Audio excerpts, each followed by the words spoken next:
Have you ever wondered how to add custom lettering to your ride? Let me show you how I added my second YouTube channel to my motorcycle. The first item to do on this project list, pick up some vinyl letters at the store. I got this particular batch at Hobby Lobby. Now I want to get the measurements of the widest letter that I'm going to use. I found calipers are a very convenient way of doing this. Although if you don't have calipers, a ruler would have worked.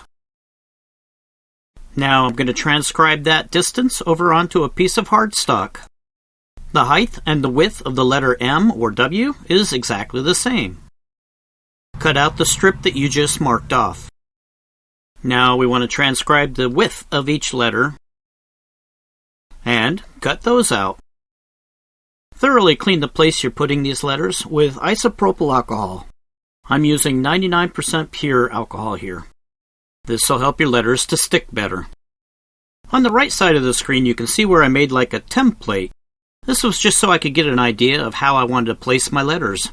I wrote the letter on each piece of hardstock that I'm going to be placing and taped each one into place where I wanted that letter to go. Now I know where to place each letter. Simply lift the cardstock up and place the letter underneath it. However, don't make this mistake like I did. I didn't notice this package I bought had two different size letters. So when I did notice, I wound up going back and replacing some of the letters. Attention to detail is greatly appreciated. We're done with the cardstock. It can now be removed. You may notice that some of the letters may need a slight adjustment.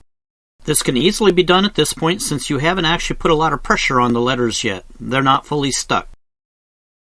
When you're happy with the placement, press down on each letter to make sure it actually is fully stuck. Finally, I want to provide some protection for these decals. They actually sell spray paint in clear. 5 thin coats will ensure that these letters are protected. No moisture will get underneath them, and they'll be slightly scratch resistant.